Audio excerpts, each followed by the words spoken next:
chères autorités des villes de Béni et de Butembo, des territoires de Lubero et de Béni, chers responsables des institutions et des services étatiques,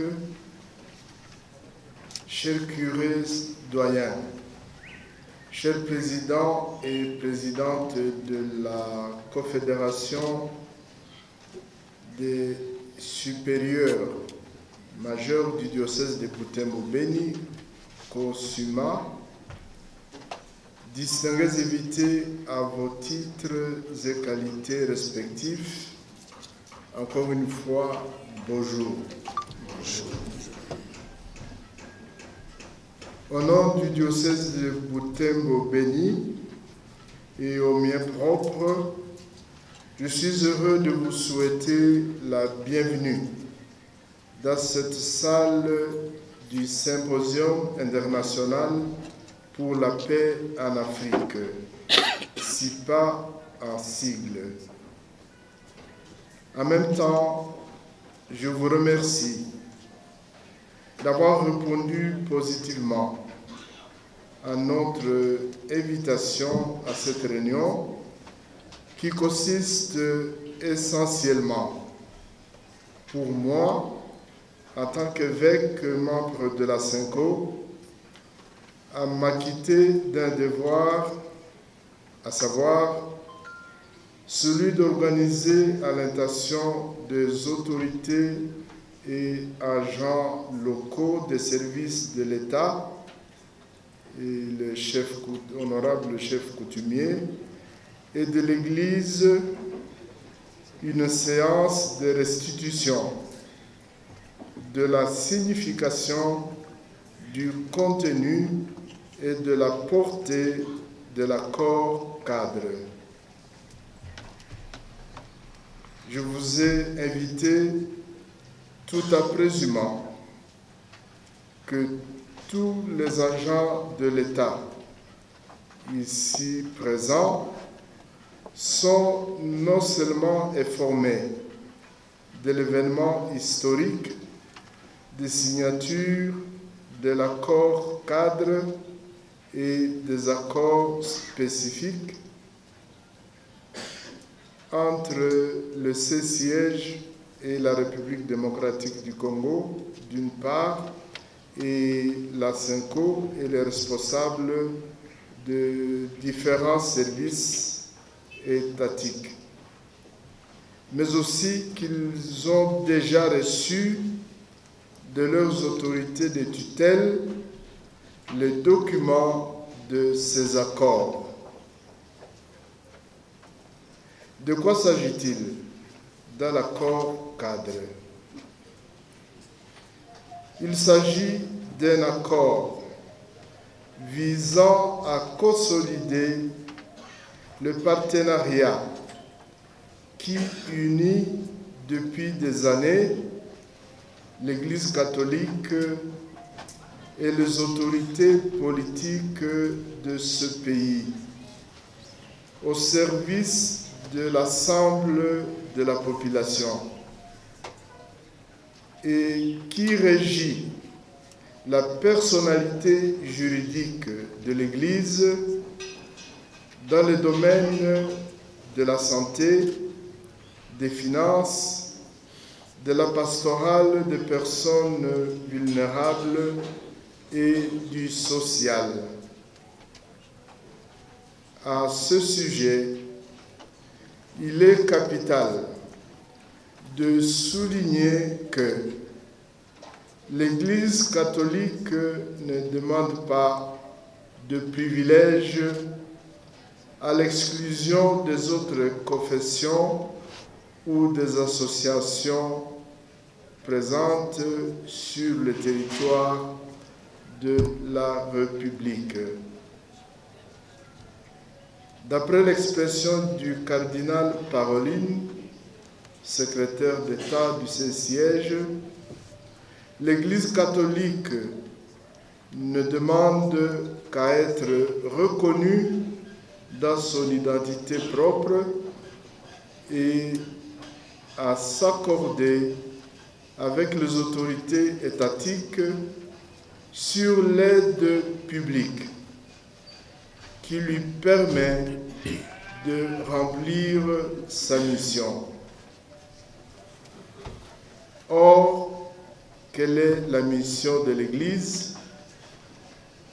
Depuis 2000 ans, selon le mandat qui lui a confié Jésus-Christ, la mission de l'Église n'est rien d'autre que l'évangélisation.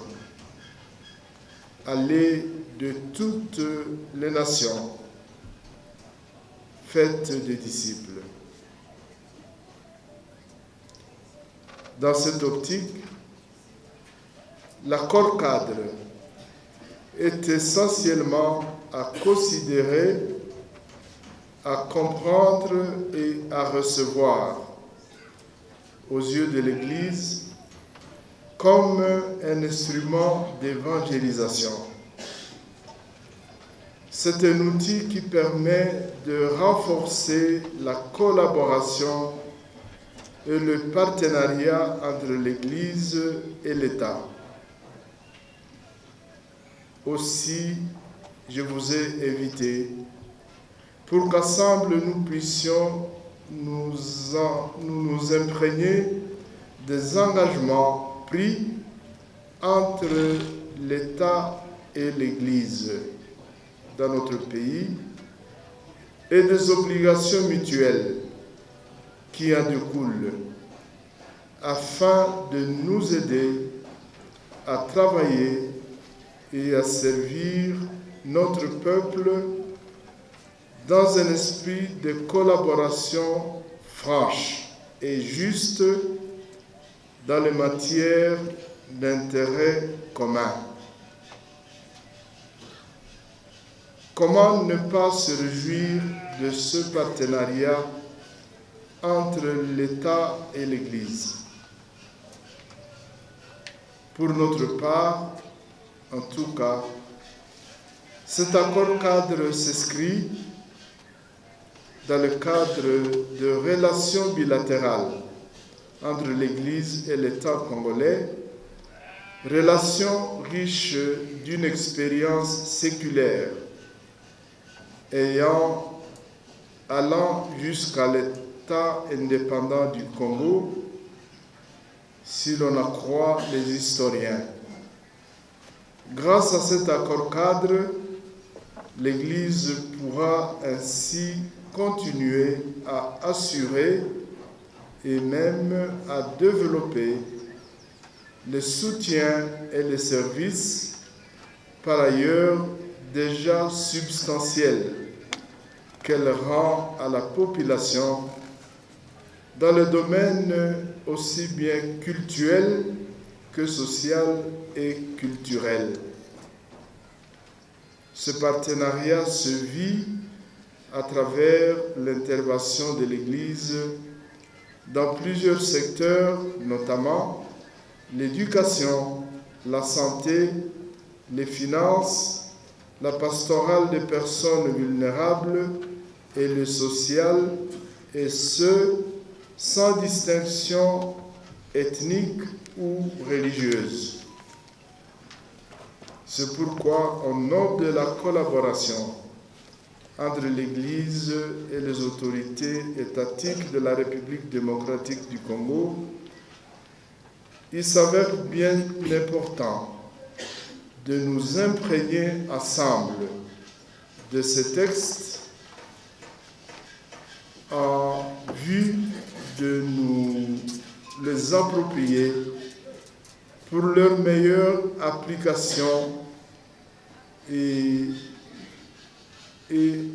d'œuvrer ensemble pour leur vulgarisation. Il y va de l'intérêt général de notre peuple. Par ailleurs, comme on entend souvent dire, nul n'est censé ignorer la loi.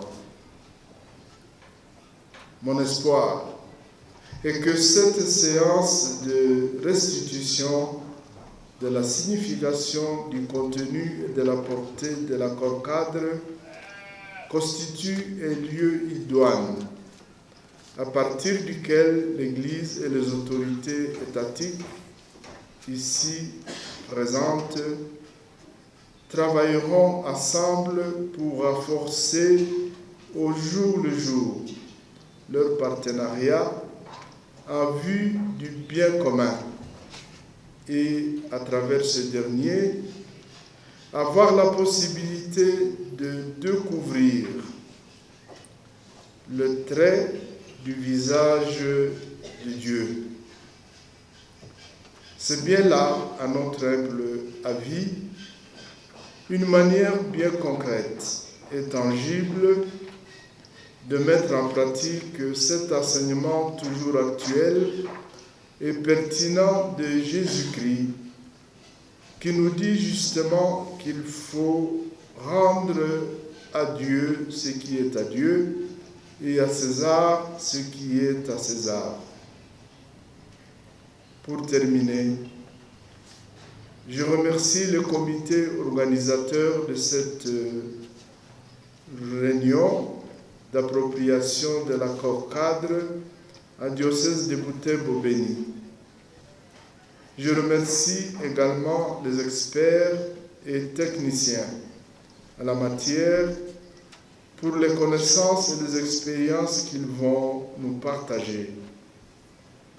Je vous remercie aussi, chers participants, pour votre disponibilité à accueillir ce qui sera présenté au cours de cette réunion et pour votre engagement à travailler dans le sens du partenariat qui promeut l'intérêt général de notre population. Sur cette note, je déclare ouverte cette réunion d'appropriation de l'accord-cadre et je prie pour qu'elle puisse porter des fruits de paix, de bonheur, de prospérité pour notre pays et pour chacun de nous, surtout à cette année électorale 2023. Je vous remercie.